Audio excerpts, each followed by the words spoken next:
With thumbnails is a great way. Like at the end of the day, AI is more efficient and smarter, can do more than a human. AI can generate 6,000 different thumbnails in 1 second. Wow. So over time, if that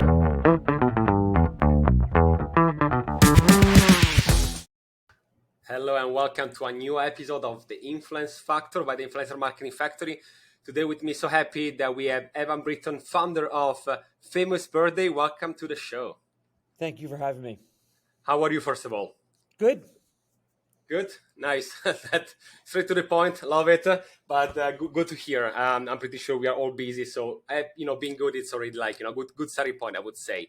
Right. But just for a little bit of sort of background about you and especially Famous Birthday. I'm pretty sure that everyone listening knows about your website and platform. But just in a nutshell, for anyone out there that doesn't know, can you just say in a few words what it is, Famous Birthday? Yeah, Famous Birthdays is the IMDb for creators. If you go to a creator's social media, you're going to see really cool, exciting content. We have the boring Wikipedia, IMDb bio on them. We're not news. It's more of a bio so people can learn, about the creator, what type of content they produce, who they collaborate with, what were they doing before they were a creator. Just kind of fun facts written in our format in a concise and unique way so people can learn more about them. So we're a platform to discover and learn about creators. In addition to the bio, we have headshots and video, and we have trivia on our platform. And then we also have rankings. Basically, since people come directly to us to learn about creators, we can see how popular they are, and we use those rankings to make our site more engaging. So when you look up the May 15th birthdays, we don't show it alphabetically. We show it based on who's most popular. And, and it kind of makes our site, and each creator has rankings all agnostically based on our user activity. So that's Famous Birthdays. It's a consumer platform, and we launched it 11 years ago.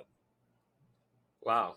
Yeah. You saw the social media, influencer marketing, everything like changing and shifting and evolving, right? So but how did you even start it? Were you looking for, I guess that maybe you were looking around, it was like, oh, no one actually is looking into these, or was it something as a hobby then become bigger? How did it start? Yeah, I knew nothing about the creator economy at all. Um, so I just felt that on Wikipedia there was too much content on mobile, and I saw that mobile was going to be a big thing. So the initial vision was to maybe make like a concise Wikipedia. Uh, that's why if you look at our logo, famous is a lot bolder than birthdays. Birthdays is the first thing people are interested often, but it's more about the famous, the celebrity, about them. So that was the initial vision, just a mobile Wikipedia. And, got to a few million users, and I thought that it peaked. And what happened is that we've always looked at our internal searches. That's what drives our rankings. The search engine on our site is searched up to 20 million times per month. Wow. And that's not on Google, that's on Famous Birthdays. So, maybe back in 2013, it was searched 50,000 times per month. Hmm. But we could still see what was being searched. And we saw Cameron Dallas and Nash Greer being searched. Those were the two of the first breakout Vine stars back in 2013, 2014. So we saw them being searched, and we're like, wow, these people aren't even on Wikipedia. And the cool thing is that they had millions of Twitter followers, and their email was right in their Twitter bio. Whereas if somebody had like a speaking line in the movie and only had 5,000 followers, it was their manager in their Twitter bio. So we're like, how come you can directly email someone with 2 million followers, but you can't directly email someone with 5,000 followers? And that kind of matched what was happening on our site in the search. So that's when we didn't pivot because it was still the same platform, but we just had our eyes open to these searches that were creators. And, that's still the focus today, looking at the searches so we know how to rank creators, but also so we know who to add to our platform. Brilliant. And I remember that sometimes ago you also posted on LinkedIn that you forecasted and predicted Addis Array fame, right? In a way. Yeah. So Yeah, it's can not you even elaborate forecast. more on Just that? we don't have to forecast. Since we have the tens of millions of searches on our site, we can just see it. Hmm. So we ran a report who with under 1 million TikTok followers is the most searched. And Charlie D'Amelio and Addison Rae, they weren't verified yet, but they were being searched significantly more than any other creator on our site who was a TikToker with under 1 million. So, so we emailed her when she had 300,000 followers, and she told the LA Times about that interaction. She actually flew to her office from college at LSU to do an interview. We didn't pay her at all, but it was because we were the first company to email her. So at that time, her coming to do the interview at come to do the interview for our platform, was impactful for her career. Whereas now, she wouldn't fly across the country, which we understand, to cut, for an interview with us. So yeah, it's all about, so it's not that we forecast creators, we just see the raw platform agnostic data based on our user activity. So we know, how relevant a creator is at any given time in any given category. Interesting. And so you said they have been doing this for a long time. So I'm pretty sure that you've seen, as I mentioned at the beginning, like all these changing, right? And something I was interested also to talk about is the shift from Musically, right? There was, something there, specific demographics, young people, especially female audience, mostly dancing, then lip syncing, and then we moved to TikTok. How did you see that sort of shift? Did you see any differences from those years? Do you like it, TikTok, as it is now? Yeah, I think TikTok's an amazing platform, and TikTok's with their AI, it's very niche. So TikTok knows, do you like basketball trick shots, on a beach? And like Yeah. they'll learn that, and there'll be enough content in that niche. Because remember, TikToks are 15 seconds. Mhm. So, so there can be a lot of quick content that TikTok learns from the user. If you watch a 5-minute YouTube video, that's 20 TikToks since they're 15 seconds each. So TikTok has a lot of, you know, can see what you're interested in and show you that more of that content. So yeah, back in the day, I remember how shocked I was because Musically was very popular. In fact, when Musically was merged into TikTok, Jacob Sartorius was the #1 creator on our site. So Mhm. Musically was very popular, and it was growing. But when TikTok ate up Musically, a lot of times when someone acquires an app, they kind of keep it on their own. But TikTok, and I think they already had owned it, but they just changed the name. Like you open the app and it was now TikTok. I thought that was a risk because they had a brand, they had momentum, all the creators were on there. But I remember how quickly it worked, like instantly on our site, because we can also see people searching for platforms or TV shows. But our Mhm. Musically was the #1 platform being searched on our site back then. Instantly, TikTok was being searched. So I think that's the power of offline marketing. TikTok spent a lot of money. I think Evan Spiegel recently spoke about it at the Code conference about how much money they spent on their marketing campaign, like Times Square billboards, online ads, offline ads, and they really promoted TikTok. So that way they took the base from Musically, but just added lighter fluid on it. And it was off to the races. Absolutely. And so this is mostly for short form videos, vertical videos, right? But what about like those, the OG of YouTube, that started with vlogging and, follow me during the day, get ready with me, Yeah. family channels. How they, in your opinion, are they, first of all, adapting to short form videos? And if so, how? That's a misconception about social networks is that there's going to be one winner. Yeah. Twitter is for news, Instagram Mhm. is pictures, TikTok short form video, LinkedIn business content, Twitch streaming games. So YouTube still owns the long form 3 to 7 minute video. So just because, and people still watch that. Mr. Beast has became a, you know, culture phenomenon from YouTube videos. Yeah. And this is after TikTok took off. So it's not that TikTok took over an existing social platform. Snapchat still has 300 million daily users for their, messaging and their unique format. So it was just that there's more entertainment, there's more eyeballs, there's people are spending more times on their phone, the connections are getting faster, so there's more appetite for more types of platforms to grow, and that's what happened. And so like, we talked about content, different formats, and shifting and changing, but something also that you mentioned to me when we had another quick chat, it's also that you are noticing that there is a sort of I don't want to say like a gap happening now, but about the direct payments right on platforms, because we know that influencers can make money thanks to brand deals, you can make money thanks to CPM and things like that, but what about direct payments? There is something there, not everyone is doing that. What do you think about it? Yeah, I think that's going to be one of the biggest trends next year. Um, because like Snapchat mentioned that they already got, and they're 3 or 4 hours per month, and they got to 1 million very quickly. Because obviously it's harder to monetize with ads because of what Apple's doing. With the privacy, do not track. It used to be a lot easier for Snapchat and Meta and Twitter to show a targeted ad based on the data they got. Now they can't.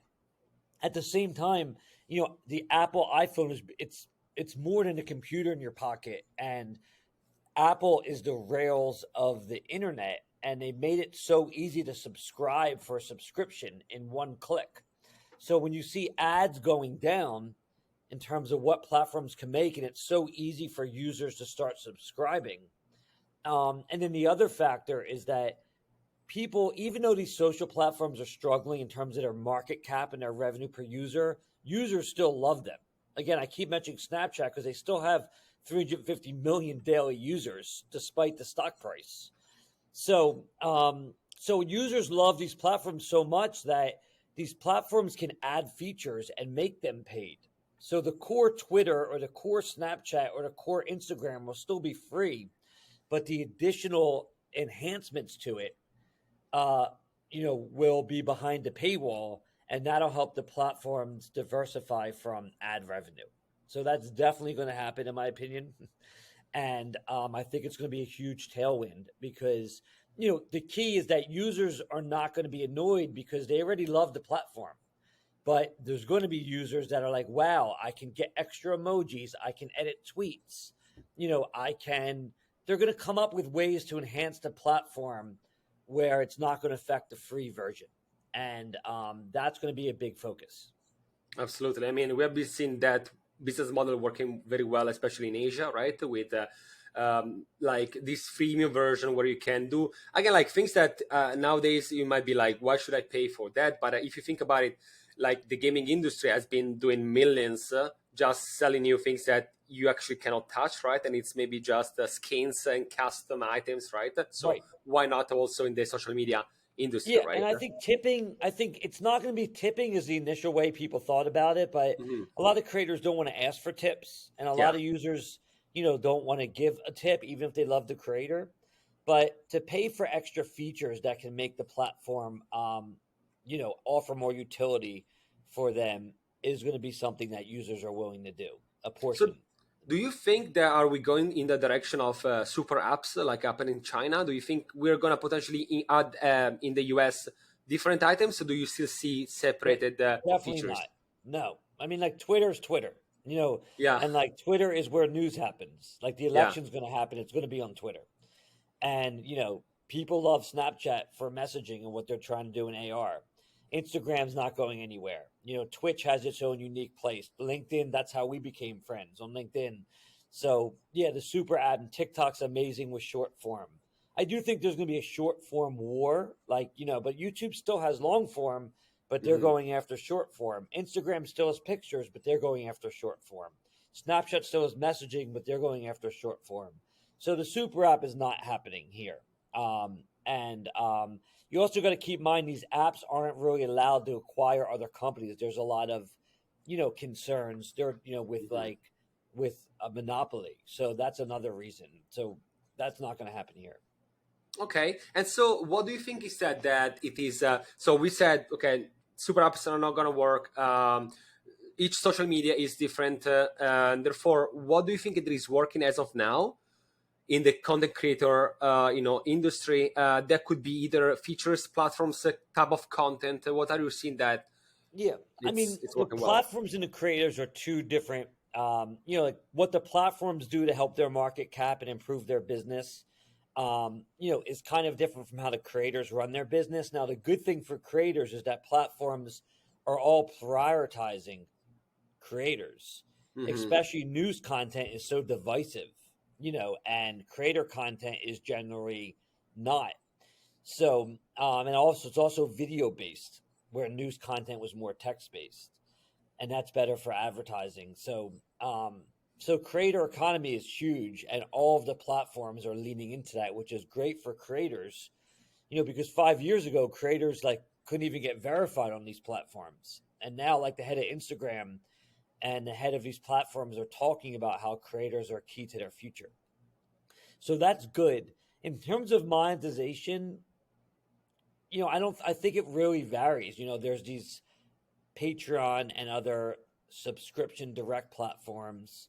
I know YouTube is doing shorts ads, because they already have a huge ad network from YouTube. LinkedIn, people are just growing their business and forming, like a few people sold their company on LinkedIn. So it's not really a programmatic ad way to grow there. Twitch streaming, Twitch has done well with memberships. So I do think like Snapchat is going to do more with they're working with creators to help them monetize. A lot of that might be ad based. So I don't think there's going to be like one solution. And I do think these subscriptions are going to be direct from platform to user, so the creator won't get a piece of that. However, that'll keep the platform's business healthy, which is important for the creators. So, and I think that was a little bit confusing answer, but I do think that creators have to. There's just a lot of different ways to go. I know merch, like launching their own products, is something creators are looking into as well. So, so, So so do you think that content creators, in your opinion, should have a sort of more stable income, or since they are risking, like in being a sort of like solopreneur, freelancer, whatever you want to call them, they should be, because now there is this new thing where you are like, I want to be able to create content and have a sort of salary almost, right? Thanks to help from the platforms, while others are saying, yeah, you chose this path, like, so you should also risk it. What do you think? Do you think there is going to be, on the long term, something feasible for social media to constantly give him money, or maybe this is just I mean, something it's they're showing definitely now? over. You saw with Substack, which is a different Yeah. situation, but some journalists have left a big, print publication where they had the stability and been able to do well on Substack, Hmm. but others have stayed. Um, I do. There's this famous like poll that said I think 25 or 30% of college students want to be a creator. It was like the Hmm. number one career choice for them. So there's definitely a lot of tailwinds with these platforms focused on creators and users wanting creator content. Um, I think it's yet to be determined what percentage of them can make it a full time craft versus not. However, I do think another benefit to the creator economy is that if you're a creator, you're learning a lot. You're learning how to make concise video. You're learning how to do marketing, grow on social media, work with brands. So when you go out into corporate America, the fact that you are a creator, not just from bringing your following to promote your new employer's product or service, it's more about just the experience that you've learned in learning how to, into how to be a creator. So I think it's a good education in where media and marketing is headed to be a creator, which I think is an unspoken value to doing it. Makes sense. And something else that you mentioned to me also that I find it really interesting. It is the, shift that have been seen from broader type of channels and accounts to something more specific and narrow, right? So you Yes. told me, for example, it's like gone are the days that where we talk about food. Let's talk about Yep. the best pizza in town or best wings reviews, Right. whatever, right? Yep. Sports, it's big. Let's only Yeah. look into a specific thing. Can you elaborate more on that? Like, how do you see it going for the next future? Yeah. Well, it's kind of like if you remember cable TV, it used to be three channels, and then on Yeah. cable there was so many long tail. I think with creators, that's being 5,000x because look, all these platforms are making it easier to be a creator. Now it's very hard to be a creator in terms of coming up with having passion mind content and creating and standing out when there's so many creators that are publishing. But like TikTok keeps launching more um, tools for creators. YouTube Shorts just announced they're how easy for creators to license music libraries. So since there's so much creators online, you need to focus very narrow to stand out. And at the same time, there's so many users that want content. And since the platforms are leveraging AI, they're going to show the user exactly what they want. So if somebody posts basketball content or Philadelphia 76ers basketball content, TikTok's going to learn to give me the Philadelphia 76ers basketball content. And even though it's going to be a more narrow audience for the creator, it's going to be a more targeted audience and maybe a more engaged audience. So that's just happening all over social media where the long tail and niches are are the types of channels that can really gain momentum. And then they're also easier to monetize because remember, if you just had a basketball channel, that's going to be harder to monetize the audience than Philadelphia 76ers fans. So that's another advantage. That's where the AI helps creators is that it ends up giving them the ability to have a very niche, targeted, engaged audience, which can help with brand deals down the road. Interesting. And so, this is about, mostly brand deals, merely promoting third party. But something else that we noticed in the past couple of years, it's content creators, influencers becoming almost solopreneurs, right? That they are making their own product or they are co-creating with brands, and brands Yes. are understanding that they know the audience better than the corporate people working in the company. Right. And these people have this just unique way to talk to them. A couple of examples could be Emma Chamberlain with the coffee, Mr. Beast with the burger. I also read something that you wrote about Mr. Beast in the burger meetup, right? And how many people It arrived was at the event? interesting. It was on a Sunday. The mall was closed. It's only open on Sundays for food restaurants. Uh-huh. That I think people have said 10,000 plus. People said it was the highest ever for a fast food restaurant, the most attended ever opening. I think an interesting way to think about it is that like the creators have the deep connected fans. If you're going to get a slice Hmm. of pizza, maybe there's some pizza shops that are known for amazing pizza, but if there's two pizza shops where the pizza's similar, you're probably more likely to go if a creator pushed it or if a creator's part of that product or brand. So you can see why people were excited to go get a Mr. Beast burger. Uh, I don't think it was because the burger was necessarily 50x better than the other burger restaurant at the mall. But the fact that Mr. Beast was behind there's a chance you meet him, you can share it on social. That's another exciting thing for, people like to visit certain spots to share it on social. I'm sure there was a ton of people who shared their Beast Burger on social. People wouldn't share a burger from, the other burger shop in the mall. So now I do think that's Mr. Beast is definitely like one of the top creators on the planet. So I don't think every creator can do that, but you can see a future where more and more creators can align themselves with a product or service and to grow off platform.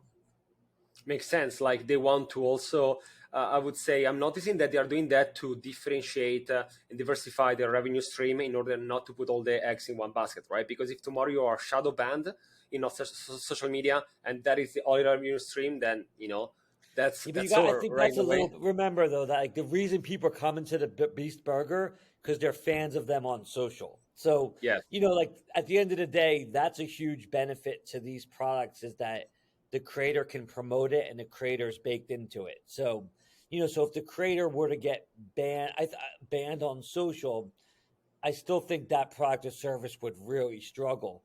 But I Yeah. do think it's an opportunity to activate your audience and your top 1% of followers that really care to offer more and to go deeper with them. But the creator economy is always going to be have the tailwind from social platforms, and that's where it's going to start. It makes sense. Absolutely. I do agree with you on that side. And, just to starting the last part of the episode, I checked your 10 uh, sort of predictions, right, for the year. And I selected three of them. Okay. Then I'm Okay. going to just Yeah. quickly And I read did that here. And early you, too. I did the 10 2023 predictions last month. So I definitely usually those articles come out like around December 15th.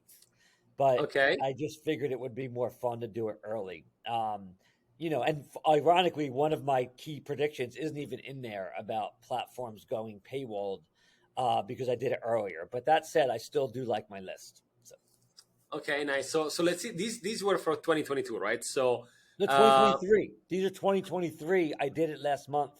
Predictions okay. for next year. Yes. Okay, perfect. Right. Okay. So you said something about Reels for like Meta and Instagram. Again, everyone is looking mostly at TikTok and now YouTube Yep. Shorts. What do you think about Instagram Reels and Facebook Reels? Yeah. I mean, Instagram, that's the type of content users want, is the algorithm based video. I Hmm. think that consumers are always hesitant to change. So I think Instagram rolled it out very aggressively. And if you remember, like 6 weeks ago, I think it was about 6 weeks ago, the Kardashians and a lot of other users were saying, I want my Instagram pictures back. So Instagram rolled it back. But if you noticed what they said they're still believing it. They're just going to kind of, do it more slow or do more testing. So I do think that's where it's going to ultimately head because I've gotten like so many links, not to an Instagram picture, but to a reel because there's good Hmm. content there. And also, when you go AI based, there's much more supply for a user versus just a picture. And I just think that Instagram has a huge audience, and they have smart engineers at the company, so they're gonna figure out how to leverage AI and offer great user experience. And they've already said they're going to prioritize it. So I just think it's going to head there. And I think that a lot of people are negative on Instagram and Facebook because obviously the stock's down so much because they got hit by Hmm. the Apple thing very hard, the tracking. But also they want to kind of bet on the metaverse because I think Zuckerberg's the founder and he makes the decisions and it's fun for him to have a big challenge. But the core business is still the Instagram, WhatsApp, Facebook, and they still have like billions of users. So they're not going anywhere. And they're going to just slowly over time integrate more of the Reels content on there and it's going to grow. So, Interesting. And yeah. let's jump to another social media that you mentioned that before a few times that started really as network-based professional place where to mostly just connect with other Yes. professionals, only with people that you knew back in the days, right? Right. Or you were working together. But now it can actually be top voice or influencer, content creator on LinkedIn, right? You can really, and I think that they're doing a fantastic job in really connecting people that you don't know and amplify the message and even drive traffic because you can see that you can drive actually traffic. So Right. you said that you think that next year at VidCon, there are going to be even more impactful activations around LinkedIn, right? Yeah, I think a key tailwind LinkedIn has is that a lot of us are virtual. So we used to be with coworkers more often, Hmm. in the business sense. Whereas now on LinkedIn, you kind of have colleagues and coworkers and industry folks that you can learn from and connect with. And so yeah, everyone have really enjoys LinkedIn because they've made a lot of important connections there, and they're definitely leaning into the to creators.